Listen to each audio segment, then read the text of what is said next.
Good morning. It's December 31st, 2024.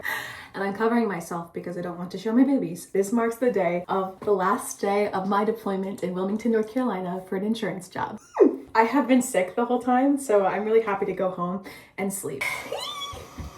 I'm almost done. I'm like a happy little monkey. I woke up so happy today. I did my meditations. I looked at my vision board and I'm like, I'm so much closer than I was yesterday. That's like the energy I'm bringing into 2024. And also the energy that I'm bringing into 2024 is rest. You know what I'm gonna do after I drive 10 hours back home? I'm gonna get home, obviously go to bed, and then the next day I'll probably film or do some editing for some other videos that I filmed here. I'm gonna rest. Oh, it's warm, yay! I'm a rebel in my own mind. If I force myself to have a routine with this, I will assume that it's like being too productive, and then like I don't want to do it. It's weird, but we're figuring it out. A lot of my friends are really sad because it's the end of the year and they like haven't gotten all the things that they wanted to get done, and that was me last year. Deep down I'm like, oh shit, I didn't do enough. And we get so in our own minds like, I didn't do enough this year. Oh man, I didn't achieve anything. And I just want to remind you something, especially my actor girlies and guys. Friendly reminder, casting directors are human just like you. Actors that have made it are human just like you. They're not gods. They shit. They cry when they're not on camera. Some of them are good people.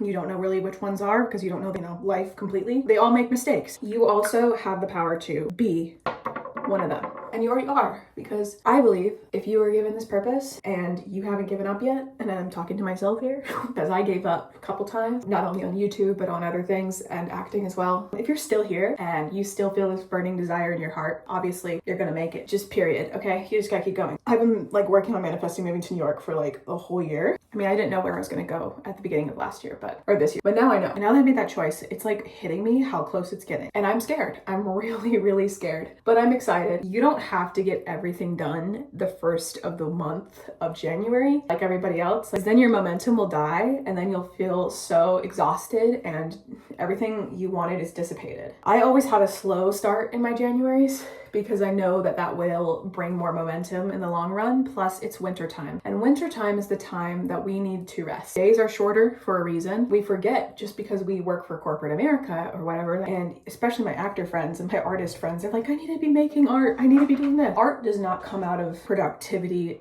needs. From what I've learned, I do force myself to show up to the page every day to write, but I don't do it as a forcing myself to do it. I don't look at it that way, and you should stop looking at it that way first. I'm gonna put it in like Lindsay terms so that it's very simplified, and that because sometimes people will write things in books but you don't really resonate with it because it's like very beautifully written, and sometimes it doesn't hit you until like you're like, oh, that's what they meant, and you're just like walking down the street like, oh, it makes sense now. Let me put it simple. Art is not meant to be forced, period. I think that's why a lot of corporate type films are not good nowadays, because we're forcing a lot of sequels and we're forcing a lot of things that are supposed to be cash cows, and these sequels aren't that successful because they're forced. There's a book called Creativity Incorporated that kind of talks about, and it's about the guy who did Pixar, and he kind of talks about how creativity in corporations or whatever. It was a good book. I highly recommend it if you like a thick reading. I didn't really like reading all of it though, because it was kind of like a finance bro who recommended me it, and now I'm kind of like, I didn't enjoy that much. So only if like you're a bro, you might like it. I don't know.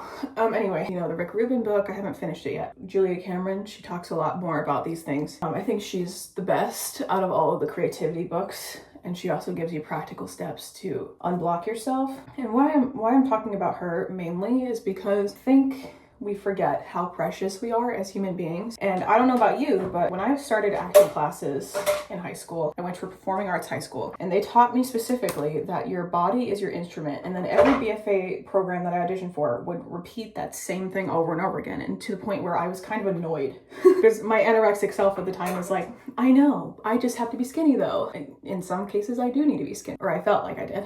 And I'm writing my book about my script about this, about separating the identity from the actor. There is a point like when you are manifesting things saying, yes, I'm a successful actor, but like you cannot associate your worth with rejection as an actor or even as an artist. When you're sending out manuscripts let's say you wrote a book. You can't be like, oh my gosh, I'm a terrible writer because nobody got my script. I mean, nobody liked my manuscript, because that's stupid, because J.K. Rowling sent like to millions of publishers, not millions, but a ton of them, and they all said, nobody's gonna read a children's book about a wizard that's this long of a series. And then guess who picked her up? I forget who, but they made the money. So you have to understand your identity is not correlated with your art, but also it does come from you. It's also a piece that you're supposed to let into the world and just let it be. And it will make an effect no matter what. But it's just, to me, I realized, especially as a filmmaker, I've kind of learned how to let things go, whether or not that's like in pre-production or post-production or very pre-production of writing things. I don't need to have complete control over every part of my process, especially as an actor. I can release a lot of things. And that's kind of a beautiful thing to learn, especially as an actor, is letting go. And I know people talk about this all the time, and this isn't new. Even if you do get the job, there is a lot that you have to let go. What is the director gonna want? How can I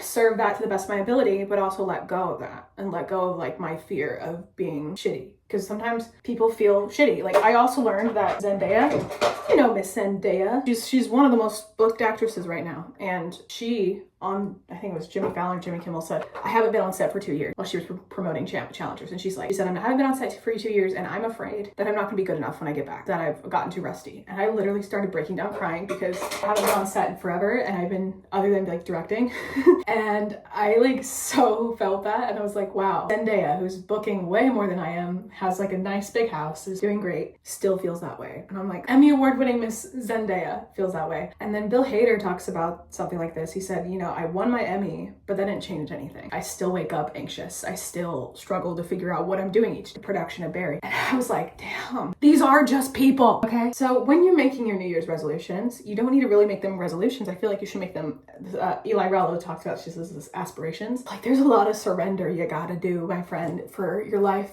And not everything is going to happen in the month of January. In the film industry, a lot of things aren't happening until March 2025, okay? And if they even are happening. I'm planning on moving in March, but for me, yes, I want to make it in New York. I want to make the actor life happen. But I'm deciding to put my eggs in multiple baskets. I want to make long-lasting friendships. If I don't ever fall in love, at least I can build a community that I love and that I can nourish and find ways to give back to. I want to do writer's room parties. I want to invite people to my apartment, and we have writer's room, and we each dedicate 2 people get to do their scripts, and we have a table read of actors. And all my actor friends come over and they read this writer's script, whether it's mine or whoever the heck is a writer that wants to help. And we all give constructive feedback, and I will monitor most of it and be like, you can't say bitchy things because we're not really going to invite bitchy people, so it's okay. And then we'll have these writer's rooms to help people get feedback that helps them understand. And some people might be more in the industry, maybe not actors, maybe directors, whatever. People that actually do other things behind the camera, I want to give feedback to my fellow writers, because it's so hard being a writer in general, and it's so hard to not know what you're doing wrong. Yeah, to not know what you're doing wrong, and then you can learn what you're doing wrong or where your weaknesses are and then improve them. And I want people to not only help them improve, but I want them to lift up writers and say, hey, I really loved this thing about your style, or I really loved this scene, or whatever the heck. I really want to uplift my writer friends when I get out there. I want to create a community, but I also want to make a lot of food for people, okay? I'm a very nurturing person. I want to have Thanksgivings, Friendsgivings. I want to have just random day in April givings. I don't freaking know. I want to have game nights with people. When I tell you, I feel like I would have been such a good wife to a rich man. I can make the tea sandwiches, and I can also talk about random weird things that they talk about. That's what I'm feeling about that. I'm really excited about my new life in New York. I always wanted to move there. I've always had this dream. And yes, it's hard, and yes, it's scary, but if you make it there, you make it anywhere, says Frank Sinatra. I feel like that's going to challenge me so much. I'm willing to make a life and community there. And something about that makes me so excited, and I just feel that. And I'm my heart is feeling really good right now. I'm about to cry a little. I feel so much peace right now in my heart. I feel like there's some really cool magical things waiting for me there. And I already have made so many friends. And I guess I'm just saying this out loud to justify to myself, because everybody and my dog is don't move. This trip to Wilmington, though it's been lonely, has taught me so much about myself, so much about how much I'm progressing and how much I'm going to just prosper. I don't know. I really feel like everything's going to turn out right. I'm really excited, and If I have to work insurance out there, I will. And if I have to work some other jobs out there, I will. I'm willing to do anything to not only survive, but also to thrive. I really believe this is the start of a new dream, and it's so exciting. And I'm not beating myself up for like not moving the 1st of January, because I feel like while I do feel like I am putting the right foundation before me of steps, I'm not rushing anything, and I want everything to be ready, finances and other things. But gosh, I just feel so happy. I just feel so blessed and so excited that I get to move to New York City next year. I can't believe I just said that out loud. Wow. Okay.